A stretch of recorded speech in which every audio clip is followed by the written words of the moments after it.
Hello ladies and gentlemen, Aviation here and welcome to a updated video on how to start up the A320NX. So as you can see, spawned in on the FlyByWire airfield with the beautiful FlyByWire A380 development like teaser in the background in the hangar. Looks absolutely amazing. But yeah, nonetheless, let's get into the video. Okay ladies and gentlemen, so we have hopped into the aircraft. As you can see, we are in the dark and cold mode, cold and dark, please forgive me. And yeah, so we've got the external power connected, as you saw at the beginning of the video, the little van connected up to us. So what we're going to do is we're going to set up the overhead panel before we do anything. So click Control 8, that will take you to this view.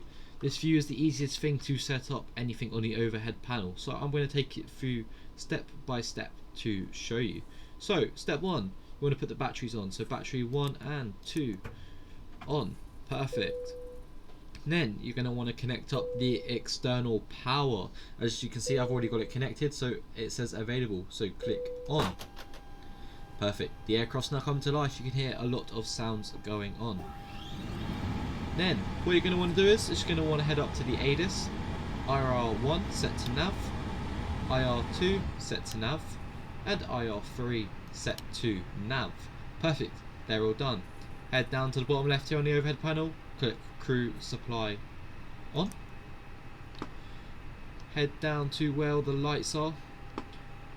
Arm the emergency doors, lights, no smoking on.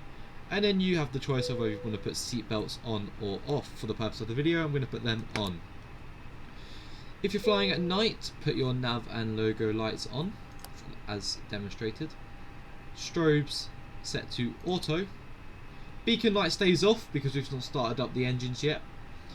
And wing lights will come on if we're in America under 10,000 feet, which we are, so wing lights on. If you're in the UK or anywhere else that's not America, you do not need to put the wing lights on under 10,000 feet or on the ground. So yeah, that is the overhead panel done for now. So what you're going to want to do is click Control 8 again, and then that will bring you back to the original view that you had. So next step would be the FMC. So let me show you what to do. Okay, so to do the FMC, what you're going to want to do is either click Control 5, which will bring you to a view like this, or if you don't want to do that, you can just right click your mouse and look over and scroll in. So I will do Control 5 to show people it in a clearer view. So what you're going to want to do is, let's go ATSU, ATSU, AOC menu, so click this little black buttons either side of it, init press, and this is where the SimBrief tutorial comes in handy if you've not already seen it. Init data request, and as you can see it starts to load up the destinations and everything already. Click AOC menu, weight and balance, OFP request, and then click boarding start. Let that finish. That will start to do its thing, so let that run in the background. What you're going to want to do is click init and init request. And as you can see, uplink insert in progress. So from Gatwick to Edinburgh. Obviously we're not spawned down on the ground at Gatwick, but for the purpose of the video I'm going to do a longer flight plan to show you all the ins and outs. So once you've done that, click this little arrow here that's facing towards the left. ZFW/ZFWCG, just click the right arrow. As you can see, some numbers pop up. Click it again, it pops in. Now for your block fuel, what you're going to want to do is if you've made a flight plan on SimBrief, it will show you, and I'll put a little screenshot to show you where it would show you. So I need 5,338. So what I'm going to do is I'm going to put in 5.3. I'm going to put it in block fuel, and it will calculate everything like fuel predictions, everything like that as demonstrated. Next, what you're going to want to do is head to f.plan, And you can see I've got my flight plan loaded in. It should automatically load in. What you're going to want to do is for your departure, we're departing off 26 left today at Gatwick, so EGKK, departure 26 left, and then check your departure that you've been given. I'll put another screenshot of where to look for that on screen, but yeah, check out the sim brief tutorial because that will also show you where it is. So we got the LAM 6 Mike departure, so scroll down using the arrows here. I keep saying scroll, but the arrows here, you click them, and there we go, LAM 6 Mike departure. Click that, click insert, and that will now insert your departure, as you can see. Now what you're going to want to do is before we head on to anything else, use this arrow, just go up, and as you can see, if you've got the development mode or the experimental, I recommend the development at the moment because the experimental is very buggy. That's FlyByWire's words, not mine. You'll see flight plan discontinuity. All you want to do is to get it all connected again, is click clear, clear, and then clear again until it says CLR here. Then click that, and it will connect the flight plan up together, and then it won't have any malfunctions mid-sky. Now keep going through the flight plan, keep checking it, make sure all your waypoints are correct, keep checking, and then as you can see there's another one here, so click clear, click that again, and that will connect it all up. Okay, so now what you're going to want to do is go performance. And as you can see, it brings us to the performance page of the FlyByWire aircraft. So I will put a performance calculator in the description because you're going to need it to calculate flex temp. So my flex temp for today is 43. So I'm going to put that in there. My flaps is flaps 1, so I'm going to put flaps 1. And then you do your V speeds. So click V1. C121, click it back in there, VR, same process, and V2, same process again. Now I may like to add, you may not use flaps 1 for departure, you may use other flaps depending on how short the runway is, and you may not need to use a flex temp. If you're doing toga takeoff, you do not need to put a flex temp in. I repeat, you do not need to put a flex temp in. If you do, but you end up using toga, there's no worries at all, it's not going to matter, you just don't really need to do it, it'll just save you the hassle. Transition altitude, you will find this on your charts. That's when you go from like your QNH of 1015 to standard biometric pressure. But yeah, that is the FMC done. So now I will show you what else, like the odd bits and everything like that, to do around the aircraft. Okay, so heading back to the captain's seat, as you can see we're back over looking at all the screens and everything. Now, make sure you just go around the cockpit, put all the screens up to the brightness that you want. So for example, for this screen it's this little dial here, for this one it's this one. For these here you use these dials, and for these two screens here you will use these dials here, and if it's night time and you need to do a little bit more, you'll use these two dials here. As you can see, it starts to light up a lot more. Okay, so the odd bits around the cockpit, what we need to do is the initial climb. So our initial climb today, the altitude is here. Our initial climb today is 8,000, so I'm going to put it up to 8,000. Our QNH will need to be set, so a quick way to do that is B, and it will automatically set the QNH for you. Make sure both your flight directors are highlighted green. If they're not and they look like this, and then all you need to do is just click it and click it again on this side as well, on both sides. Put your speed in managed by doing the up arrow. As you can demonstrate, the up arrow, so it will look up. And then yeah, that's how it should look on these. Obviously your initial climb will be different, but these should look like that, and that'll be all good. If you struggle with altitudes as well, put this little button on here. It will show you the altitude you need to be at and when you need to be at them. Okay, so last but not least, the iPads. So we're going to head over to the FlyByWire iPad over here, as you can see. Click on it, FlyPad, loads it all up. As you can see, it's loading all up. And if you click from SimBrief, it will load up all your flight plan for you. So EGKK to EGPH on here, so it will load it up on here. QNH 1005, that's in Gatwick. Obviously mine's demonstrated differently, but that's because I'm spawned in at a different airport. Shows you the winds. So these two here will always be your QNH. These are your winds, and these are your outside temperatures.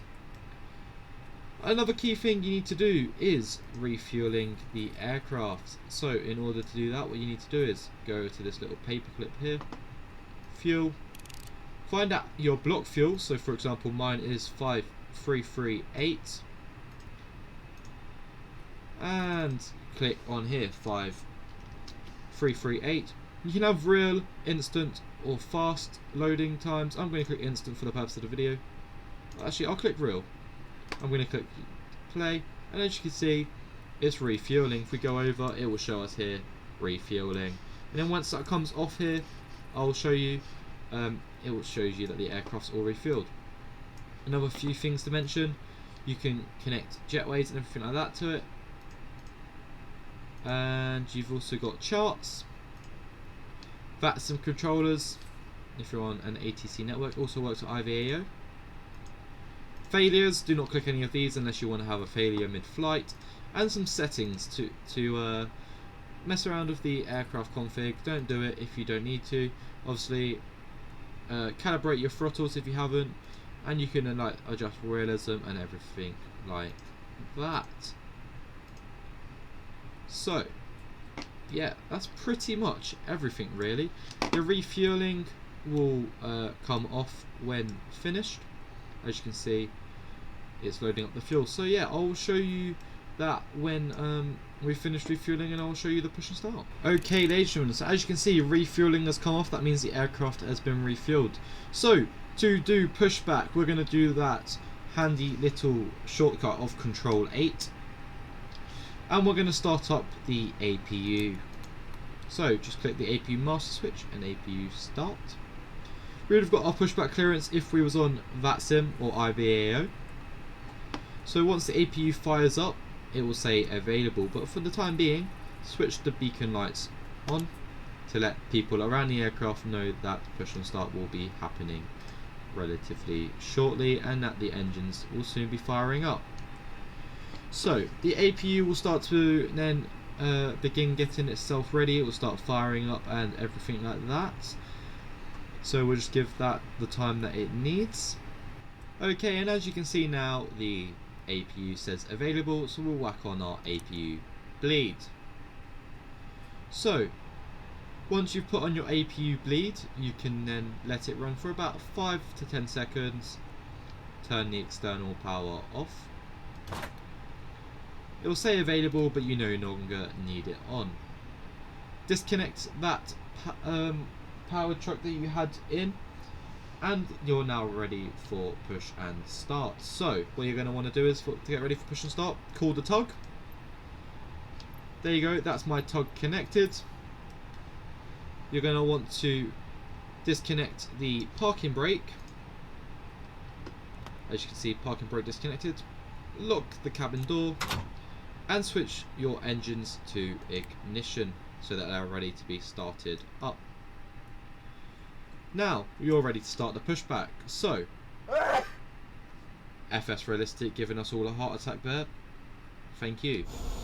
Right, so as you can see, we're going to be pushing back. We're going to want to face towards the hangar, so we're going to send our tail to the right.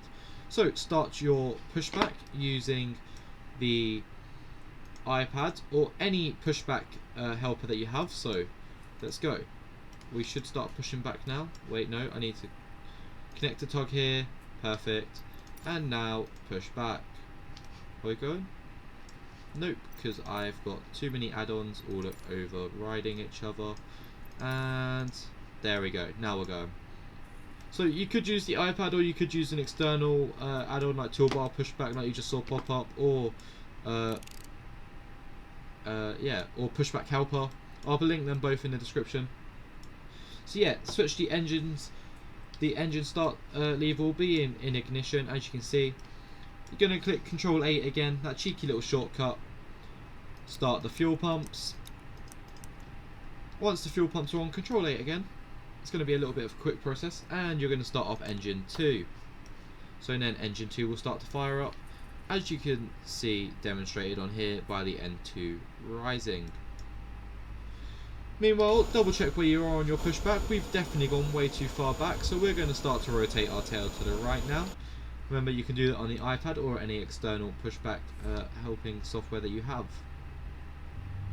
So yeah, as you can hear, engine 2s are firing up. Make sure your engines are in idle, otherwise you're going to be zooming across the apron, and we do not want that to be happening, do we? So yeah, they will all fire up, everything like that. And as you can see, engines firing up. I'm going to fire up engine 1. Normally I would wait for engine 2 to finish, but for the purpose of the video I'm going to speed it up and start up both.